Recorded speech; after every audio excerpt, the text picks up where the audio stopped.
2015학년도 중앙대 상경계열 자연계열 분석 및 예상 두 번째 시간입니다. 미리 다시 한번 공지하는데 그 첨삭 원하시는 분들은 그 2015학년도 모의 문제 있죠.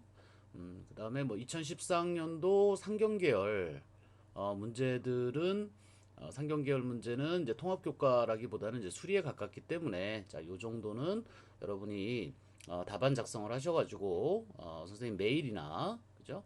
다시 한번 아이포비 골뱅이 네이버닷컴이요. 그죠? 아니면 카페에 올려주시면 카페.네이버.com 그 다음에 슬래시 하시고 아이포비입니다. 이쪽으로 올려주시면 선생님이 공개 첨삭을 할 수 있으니까 한번 내가 답안 이렇게 썼는데 좀 한번 봐주세요 하는 것들 있으면 서슴지 않고 한번 올려주시기 바랍니다. 아시겠죠? 자, 그러면 이제 오늘 두 번째 시간인데 일단은 좀 기출문제 분석을 좀 철저하게 하고요. 그 다음에 답안 작성에 대한 요령 위주로 한번 정리를 해볼게요.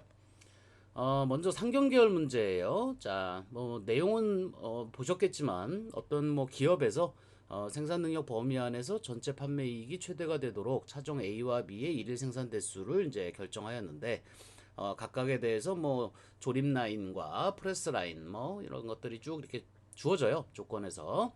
그래서 이제 부등식들이 이제 좀 만들어지면서 그게 부등식의 영역의 문제가 되고요. 우리 그 고등학교 1학년 어디죠? 부등식의 영역 파트에 나오는 그 일반적인 문제 승타일 그죠? 그러니까 그림으로 본다면 뭐 이렇게 돼가지고 자 뭐 이렇게 꺾이는 형태 문제 있죠, 그죠? 자 뭐 요런 정도 스타일의 문제입니다. 난이도로 본다면 뭐 하중 정도 선생님이 잡을 수 있을 것 같아요. 그러니까 어렵지 않은 문제고요. 핵심은 이제 요것을 우리 그 정석에 보시면 정석의 그 부등식 영역 맨 마지막 페이지를 보시면 거기 이제 참고로 얘기가 나옵니다. 그죠? 선형계획법에 관련된 문제다. 그러니까 이런 것을 선형계획법이라고 하고 경제나 경영 파트에서 매우 많이 사용한다. 이렇게 되어 있습니다. 그 다음에 뭐 수학 범위에서 본다면 이제 이산 수학 범위에 속하고요. 이산 수학 범위에 속하고 뭐 응용 통계 쪽으로도 접근할 수 있는 이제 그런 형태의 문제입니다.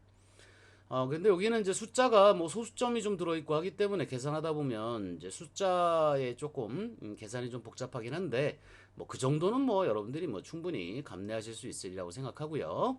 자, 먼저 이제 이런 형태의 문제는 일단 좀 쉽다.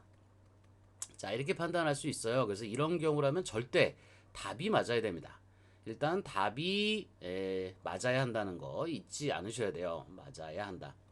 그러니까 여기서 만약에 계산 실수가 나게 되면 이 문제는 누구나 다 20점을 가져가는 문제 형태로 지금 쉽게 출제를 했는데 여기서 답이 틀렸단 말이죠. 그죠? 중간까지는 맞았는데 그러면 보통 중앙대 같은 경우는 한 3점 정도 감점이 되더라고요. 다 맞았는데 최종적으로 답이 틀렸다. 그러면 한 3점 정도 감점. 중간 과정에서부터 틀려가지고 이제 그 뒤로 논리가 잘 안 맞는다. 그럼 조금 더 감점이 될 수 있겠죠. 어쨌든 20점 만점에 뭐 3점이든 5점이든 이렇게 감점이 생기게 되면 요 점수가 실제로 이제 합격과 불합격을 결정짓는 큰 요소가 되기 때문에 이렇게 쉽게 나왔다라고 판단될 때는 계속 문제 풀고 다시 한번 확인하고 숫자 계산 다시 한번 더 철저하게 해서 무조건 일단 답을 맞춰야 된다는 거. 자, 이거 잊지 않으셨으면 좋겠고요. 그 다음에 이제 올해 상경계열 준비하는 학생들은 뭐 이 정도면 뭐 중대 쉽겠네 이렇게 생각하실지 모르겠으나 절대 아닙니다. 절대 이렇게 안 나와요. 그죠? 여러분들이 이제 2014학년도 그죠? 2014학년도 상경계열 그때 이제 통합교과로 되어 있는데 이 상경계열의 문제를 한번 보세요. 상경계열의 이 수리 문제를 한번 보세요.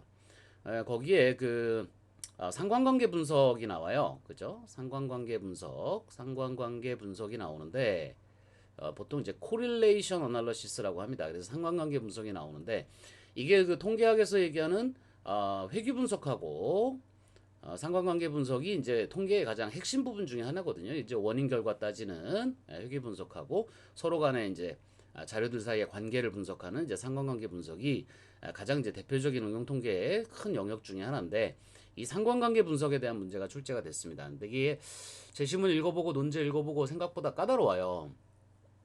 그래서 아마 이거 기출문제 풀어본 사람들은 예시답안 보고도 잘 이해 안 가는 사람들이 있을 거예요.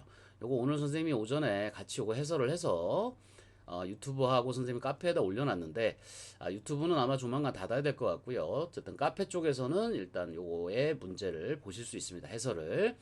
해설 보시기 전에 반드시 문제 풀어보시고요. 직접 제시문하고 문제를 풀어보지 않고 해설을 보게 되면 수리 실력이 잘 안 늘어요. 뭐 선생님도 뭐 어쨌든 뒤에 예시 답안까지 확인을 하면서 해설을 하는 경우도 있고요. 안 그러면 예시 답안이 없는 경우는 그냥 해설하는 경우도 있는데 어쨌든 간에 그 예시 답안의 내용을 기준으로 하더라도 선생님은 좀 다른 방향으로 최대한 접근해 보려고 하거든요. 자, 그런 관점을 여러분들이 좀 보시려면 이 부분을 이 문제와 제시문과 문제를 완벽하게 일단 이해를 하셔야 그 설명이 이게 이렇게 선생님은 설명을 하는구나 라는 걸 좀 느낄 수 있어요. 그러니까 충분히 시간 내서 문제를 풀어보셔야 됩니다. 어쨌든 간에 이 상경계열 난이도는 선생님 생각할 때는 한 상하, 그죠? 최소 중상 정도의 난이도를 가지고 있어요. 그런데 갑자기 지금 모의 문제에서 하에서도 상도 아니고 중 정도의 나는 문제가 나왔단 말이죠. 그죠? 이거를 선생님은 수리논술 전문 용어로 밑밥이라고 합니다. 밑밥을 줬다. 그죠? 학생들로 하여금 조금 안심을 시키는 그런 거고요. 분명히 본논술에서는 배신합니다. 그러니까 난이도는 이 정도 급을 맞추셔야 돼요. 2014학년도 상경계열 수리 문제에 이 정도 난이도가 올해도 나옵니다. 아시겠죠? 그러니까 여기에다 맞춰서 하셔야 되고요. 특히나 이 상경계열 문제는 일단 분명히 그 출제자의 의도가 있습니다. 그래서 이 상경계열 문제는 반드시 이게 수리 문제랑 약간 달라요. 수리 문제는 주어진 조건과 제시문을 철저하게 이용해서 수리적으로 풀어서 해결을 하면 되는데 이 상경계열적 문제들은 출제자의 의도와 그 다음에 뭐 제시문의 내용을 정확하게 이해하지 못하면 문제를 못 풉니다. 풀어도 정답이 안 되고요. 풀어도 이걸 이해하지 못하고 쓴 답안은 절대 좋은 점수를 받을 수가 없어요. 그렇지만 이게 이제 전체 배점으로는 20점짜리이기 때문에 뭐 난이도가 아주 높게 올라갈 것 같진 않아요. 올해. 그렇지만 이 정도는 아닙니다. 이 정도는 아니에요. 최소한 중중 내지 중상. 심하면 한 상하 정도 여러분은 느낄 수 있어요. 이건 뭐 개인적인 편차가 있을 수 있고요.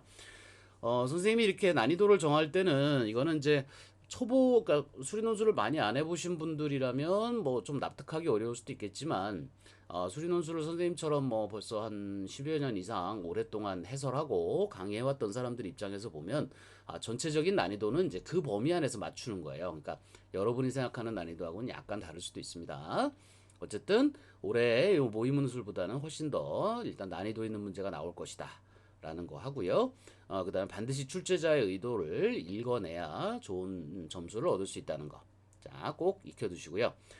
그 다음에 선생님이 요거 해설을 올리면서 거기다 다시 이제 설명을 해놨는데, 내가 이거를 완벽하게 이해를 했다. 이 제시문을, 이 상경계열 문제는 특히 그렇다 그랬죠? 완전하게 좀 이해를 했다라고 한다면, 보통 일반 학생들이 작성하는 답안보다 좀 다른 형태의 답안이 만들어질 수 있어요. 이게 좀 100% 이해가 안 된 상태에서는 함부로 그렇게 못하지만 이게 좀 이해가 된 상태에서는 이게 가능합니다. 그래서 선생님이 요거 해설할 때 보면 예시 답안하고 좀 다르게 뭐 그래프라든가 그죠? 그다음 표 등을 적극 활용해서 답안 작성하는 요령을 요 문제 해설에 설명을 해놨어요. 꼭 한번 찾아서 다시 한번 점검해 보시기 바랍니다. 아시겠죠? 자, 이따 다시 한번 리뷰하더라도 일단 전체적인 내용은 그렇고요. 올해 문제는 조금 이거보다 훨씬 어렵습니다. 자, 그 다음에 이제 자연계 문제 쪽 잠깐 볼게요. 자, 자연계 문제는 첫 번째 문제는 이제 통계 문제입니다. 기대값이니까요. 통계 문제인데 시작은 일단 확률로 시작을 해서 그러면 이산 확률 분포로 넘어가는 거죠. 그래서 이제 기대값 또는 평균, 그러니까 2죠. 2의 x를 구하는 형태의 문제로 출제를 했어요. 그렇지만 이거 학생들하고 여러 번 걸쳐서 풀어봤는데 사실 이것도 난이도가 한 중하 정도 됩니다. 여러분들 중에 이 문제 풀어보신 분들은 그래도 나 이거 생각보다 어렵던데 이렇게 생각하시는 분이 있을지 모르겠지만 아까도 얘기했던 것처럼 오랜 경험을 토대로 다른 학교 기출문제들이나 이런 걸 다 토대로 봤을 때 이렇다는 거고요. 개인적으로 편차는 있을 수 있어요. 나는 이 문제가 어렵게 느껴졌는데 또 다른 학생은 쉬울 수 있고요. 반대일 수도 있고요. 그렇습니다. 그렇죠? 자, 그런데도 아주 요건 좀 독특하게도요. 요 안에 몇 급수가 들어있어요. 풀어보신 분은 아시겠지만 이게 원래 이제 EX가 이제 시그마 형태로 나타나게 되겠죠. 이선확률 분포니까 i가 1부터 n까지 이제 xi, pi 형태가 되는데, 그죠? 요 식을 들여다보면 요 안에 몇 급수 풀이가 들어갑니다. 아주 독특하고 재밌는 문제. 재밌다 그러면 미안하지만 어쨌든 재밌는 문제예요. 몇 급수 풀이가 들어가서 실제로는 요 범위 안에서 출제를 했지만 수열 파트에 등비 수열, 몇 급수 이런 것들도 포함되어 있어요. 그래서 좀 재밌는 문제입니다. 어쨌든 간에 전체적인 난이도로 봤을 때는 한 중하 정도니까 그렇게 어렵진 않고요. 요게 20점짜리야. 자, 그리고 뭐 요것도 20점입니다. 그런데 난이도는 요거는 선생님이 한 중중 정도 줬어요. 중중. 그러니까 난이도가 요보다 좀 높은데 배점은 똑같아요. 그러니까 결론은 그렇죠. 중대 논술 가이드북에서도 나왔던 것처럼 1번 문항은 어떻게 해야 된다? 반드시 맞아야 된다. 이게 중대를 통과하는 데 있어서 여러분한테 꼭 필요한 핵심 내용이 될 것 같습니다. 1번 문항은 반드시 맞아야 됩니다. 반드시 맞추어야 한다. 맞추어야 한다. 그죠? 요게 핵심이에요. 1번을. 그런데 문제는 맞췄다고 너무 좋아해서 답안을 길게 쓰면 안 됩니다. 답안은 간결하게 작성하셔야 돼요. 아시겠죠? 요거를 좀 길게 쓰다 보면 우리 이런 문제 많이 생기는데, 답안지가 이렇게 있는데 1번 문항을 내가 풀었어. 그래서 그걸 나름대로 설명을 하다 보니까 이게 생각보다 길어져가지고 이만큼을 썼단 말이야. 근데 이게 배점이 20점짜리잖아. 그러면 두 번째 문제도 같은 배점이니까 같은 길이를 써야 되잖아. 그죠? 근데 이걸 너무 많이 쓰다 보니까 얘도 또 많이 써야 돼. 3번은 30점이야. 배점이. 그러니까 이거보다 더 많이 써야 돼. 부담스럽죠. 그러니까 첫 번째 문제를 일단 잘 풀고 답안을 간결하게 써서 딱 끝내주셔야 이것이 다음번 문제를 푸는 데 있어서 도움이 됩니다. 아시겠죠? 자, 그 다음에 두 번째 문제는요. 요것도 풀이 선생님이 해서 일단 유튜브하고 카페에다 다 올려놨어요. 그러니까 여러분들이 한 번 더 확인해 보시고요. 자, 그 다음에 이제 두 번째 문제도 20점짜리 문제인데, 요거는 난이도를 선생님이 중중 정도 줬던 이유는 요 두 번째 문제 때문이에요. 첫 번째 문제는 어렵지 않고요. 요거는 뭐 쉽게 풀 수 있는 문제인데, 두 번째 문제의 이 도형의 넓이를 구하는 과정에서 조금 혼동이 올 수 있는 부분들이 있어요. 그래서 그것 때문에 선생님이 이렇게 줬고요. 그렇지만 배점은 이게 둘 다 10점입니다. 중앙대는요, 아주 희한하게도 이 세부 문항에 대한 배점까지도 논술 가이드북에 명시를 해놨어요. 그러니까 전체 문제가 하나, 둘, 셋이고 두 번째 문제가 세 번째 문제가 모두 다 두 개씩 들어가서 총 5문제입니다. 이게 가이드북에 나와 있고요. 변경될 것 같지가 않아요. 그러니까 올해도 아마 올해 그 논술에서도 똑같이 이렇게 적용이 될 겁니다. 그럼 이게 10점이고 이게 10점이라고 하지만 이건 좀 상대적으로 쉽게 가져갈 수 있는 10점이고 요건 조금 더 어렵게 가져가는 10점이란 말이지. 그러면 이거를 못 풀고는 뭐 이거는 답이 안 나오는 거고요. 실제 이 풀이가 일로 이어져요. 여기서 푼 걸 가지고 이쪽으로 넘어와야 됩니다. 그러니까 반드시 이것도 1번처럼 맞아야 되는 문제다. 이렇게 얘기할 수 있어요. 자, 그 다음에 두 번째 문제에서 이게 조금 어렵다 그랬죠. 뭐 아주 어려운 내용은 아닌데 어쨌든 수열의 극한을 찾아서 문제를 푸는 그런 형태의 문제로 되어 있습니다. 자, 그 다음에 3번 문항은 여기 30점짜리고요. 30점짜리고 선생님은 배점을 중상 정도 줬어요. 그러면 이거 중앙대각 다 중이네요. 그죠? 앞에가. 생각보다 쉬울 것 같네. 이렇게 생각하시면 마찬가지로 안 됩니다. 이거는 이제 모의 문제고요. 모의 문제는 이제 문제가 이렇게 구성이 돼서 나타난다 이런 거고요. 난이도는 이제 당연히 조정을 하겠죠. 그죠? 당연히 이거보다 어려워집니다. 당연히 이거보다 어려워져요. 아마 한 요 정도 문제는 요거 한 1번 문항 정도에 해당될 것 같아요. 요 정도면 한 2번 정도 될 것 같고요.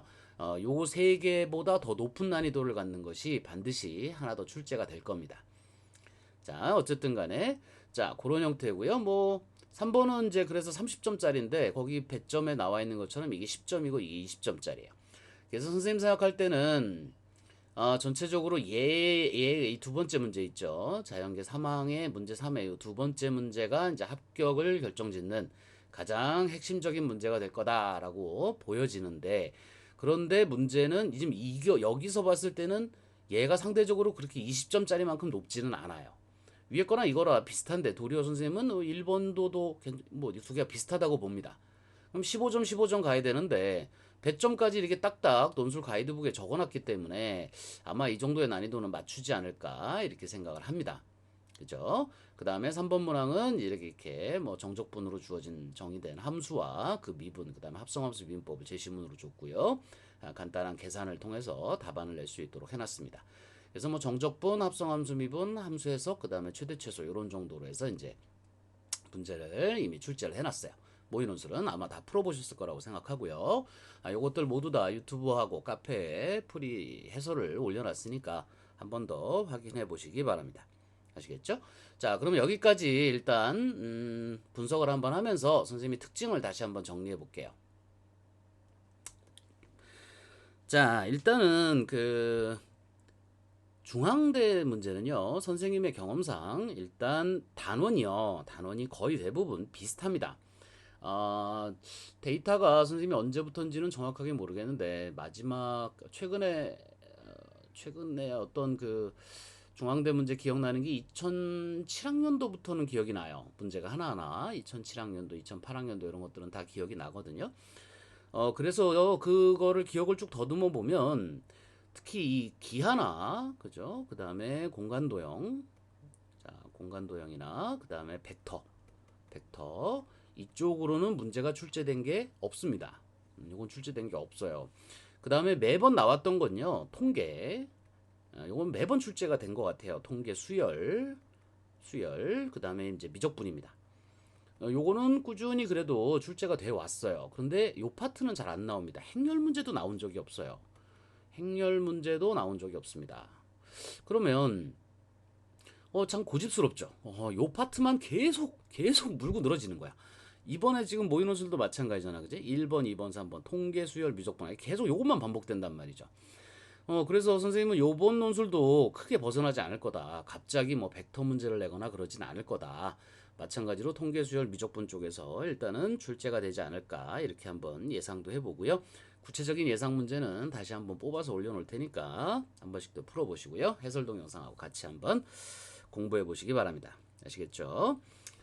자, 그 다음에 아까 잠깐 말씀드렸던 것처럼 이 셋 중에서 이 3번 문항이 이제 뭘로 나올 것이냐에 대한 문제인데 지금 이것도 보시면 문제 난이도가 이게 이제 중중이고 중상이긴 하지만 얘가 사실 이 30점짜리에 해당될 만한 난이도는 아니에요. 그러니까 지금 선생님이 생각할 때는 이건 어떻게 보느냐면 제가 그 앞에서도 말씀드렸던 것처럼 일단은 그 응용통계학 쪽이 좀 강하다고 말씀드렸죠. 그러니까 제가 예상하기로는 이렇습니다. 뭐 상상이죠. 제 상상인데 일단 먼저 이 문제를 출제를 한 거예요. 이 문제를 출제하고 이 문제의 난이도를 봅니다.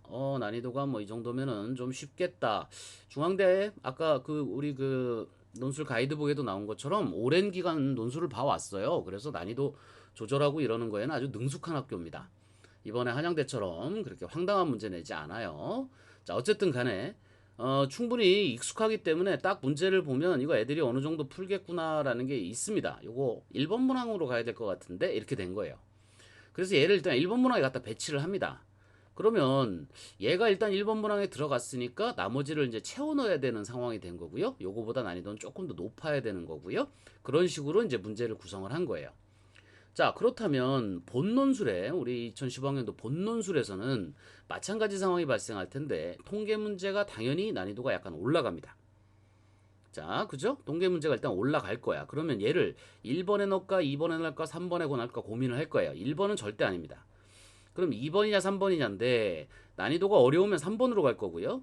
그 정도는 아닌 것 같은데 그럼 2번으로 갈 겁니다. 그래서 통계 문제를 먼저 배치를 합니다.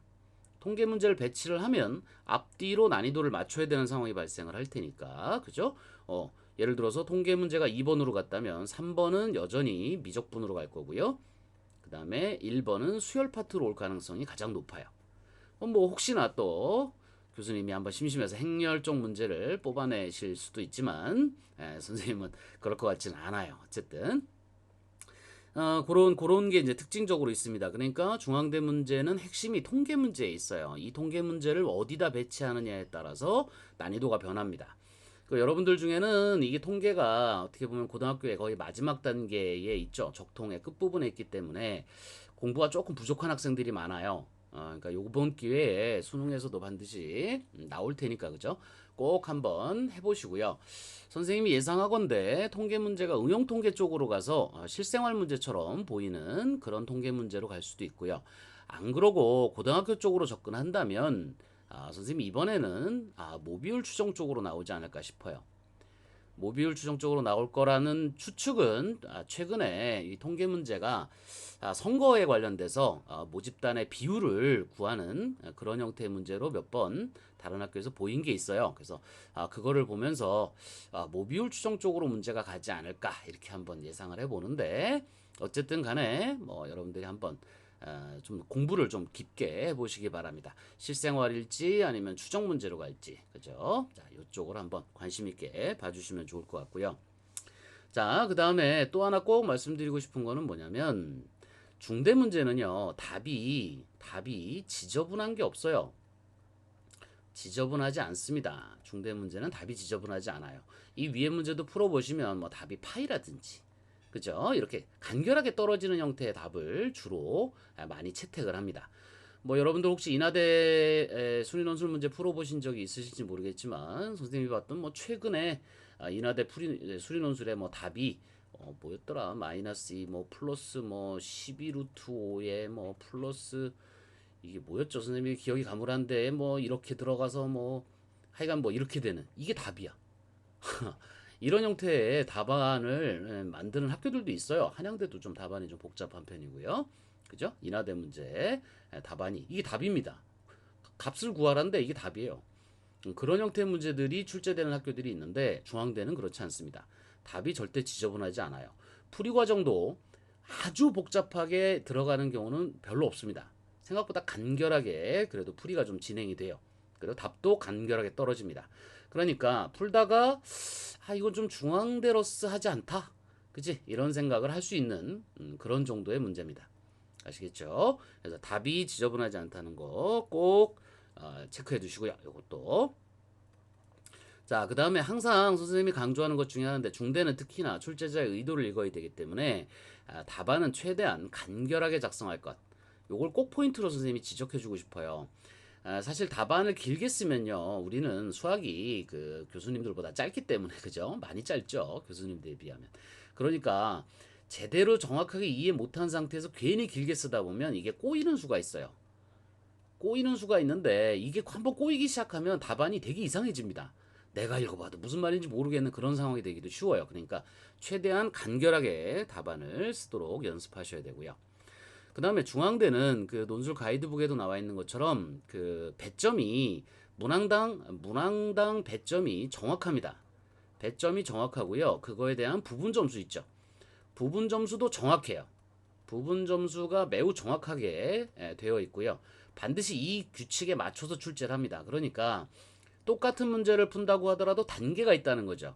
하나의 문제를 해결하는 데 있어서 보통 두 단계 정도로 나눠서 출제가 되어 있어요. 지금 중대 문제 같은 경우는 그러니까 소문항 하나당 두 단계가 있습니다. 두 단계가 있어서 이 소문항이 10점 배점이다라고 한다면 정확하게 여기가 5점 5점으로 딱 구분이 되어 있어요. 5점 5점으로 딱 구분이 되어 있고 계산 실수가 났을 때 5점 중에서 2점 감점까지 가능하다. 뭐 이것도 마찬가지로 이렇게 가능하다. 이런 식으로 이제 배점을 정해놨기 때문에 여러분이 답안을 쓰는 도중에 이 두 개를 섞어서 답을 하시면 안 됩니다. 그러면 채점하는 사람 입장에서는 여기서 끊어서 이걸 5점을 줘. 이건 틀린 것 같은데 여기까지는 5점을 줘야 되는데 그게 끝이 어딘지를 알 수가 없어요. 두 개가 섞여져 있으면.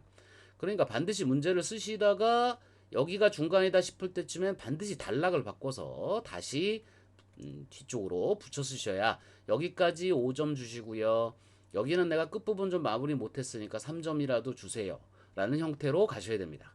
알았죠? 그래서 반드시 부분 점수에 목숨을 걸고 여러분이 생각하셔야 돼요. 여기에 목숨을 거셔야 됩니다. 다시 한번 얘기하는데 여기다 꼭 목숨을 거셔야 돼요. 자, 그 다음에 다시 한번 중대는요 뭐를 반드시 해야 된다. 자, 어디로 가야 되나? 이쪽으로 가야 되나? 자, 출제자 의도.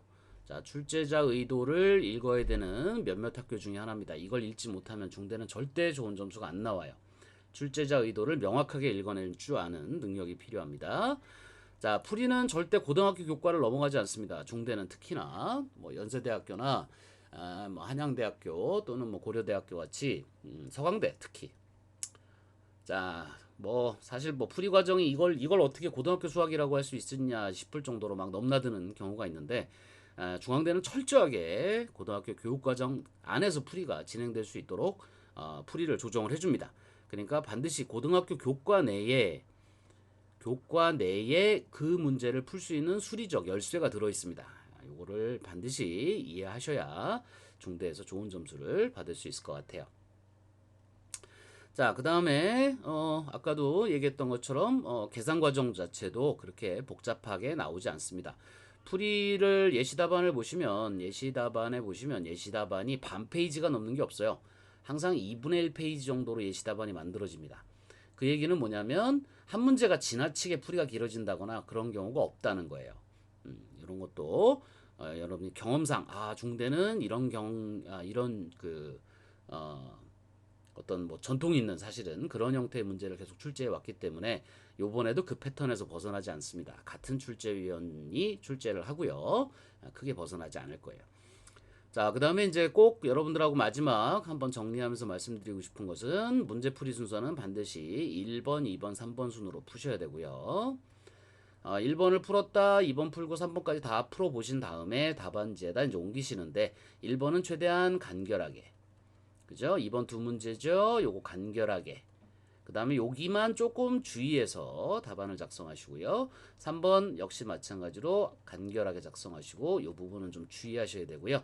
합격은 결국 여기와 여기에서 결판이 납니다. 자, 그러니까 요거 답안 쓰실 때는 특별히 여러분이 주의하셔야 되고요. 반드시 출제자 의도를 읽어서 답안을 작성하도록 훈련을 하실 필요가 있습니다. 자, 그 다음에 이제 마지막 한 가지만 더 말씀드리면 끝날 것 같네요. 자, 중앙대 문제는 반복됩니다. 자, 이게 무슨 말이냐면 사실 2014학년도 상경계열 문제 있죠. 상경계열의 상관관계에 관련된 문제는 08년도 자연계 문제와 유사해요. 자연계 문제와 매우 유사한 문제입니다. 이거 여러분이 찾아내기가 좀 쉽지 않은데 어쨌든 이건 문제를 다 분석해 보면 그렇습니다. 이게 같은 통계 문제인데 모양은 좀 다르지만 이게 같은 내용이에요. 사실은. 그러니까 계산하는 방법도 비슷합니다. 사실 다르지 않아요. 그래서 선생님은 이 중앙대 문제는 반복될 수 있습니다. 그만큼 강합니다. 무슨 말이냐? 겁이 없습니다. 그냥 통계 문제가 반드시 나옵니다. 아시겠죠? 둘 다 통계 문제예요. 그러니까 여기서 냈다고 해서 다시 내지 말라는 보장이 없습니다. 그죠? 그러니까 자연계 학생도 반드시 상경계열 문제를 풀어보셔야 되고요. 상경계열 학생도 반드시 자연계열 문제를 풀어봐야 됩니다. 그 이전에요. 자, 요거를 반드시 여러분이 꼭 체크해 두셔야 되고요. 이제 선생님이 그 뒤에 기출문제 분석을 다시 좀 이전 것까지 해서 예상 문제 만들어낼 때 요거 다 집어넣을 거예요. 그러니까 그것만이라도 여러분이 철저하게 해주시고요. 다른 부분들은 여러분들이 뭐 다 이미 공부를 했겠지만 통계 부분만큼은 여러분이 조금 더 특히 이 뒷부분 모비율 추정에 대한 부분, 그 다음에 정규분포. 중앙대가 계속 이 정규분포 2개 걸쳐갖고 거짓말 탐지기 냈던 문제도 있어요. 요 사이에 딱 걸쳐서 어느 쪽으로 해석을 할 것이냐 뭐 이런 아주 좀 고난이도의 문제를 출제한 적도 있습니다. 정규분포에 관련돼서요. 자, 어쨌든 그런 부분들까지도 한 번씩 다시 한번 복습을 꼭 해두시기 바랍니다. 그래야 뭐 문제 풀면서 여러분이 좀 능숙하게 사용할 수 있을 거예요. 뭐 한동안 공부 안 해서 감 떨어지면 당연히 답 못 쓰잖아요. 그죠? 자, 여기까지 일단 한번 정리를 해봤습니다. 자, 요 다음은 일단은 공개 첨삭하는 부분하고 그 다음에 이제 예상 문제 부분이 남았는데 요거는 오늘은 못할 것 같고요. 아마 일요일쯤 가야 내일 모레쯤 가야 올릴 수 있을 것 같습니다. 자, 어쨌든 최선을 다해서 마무리 부탁드립니다.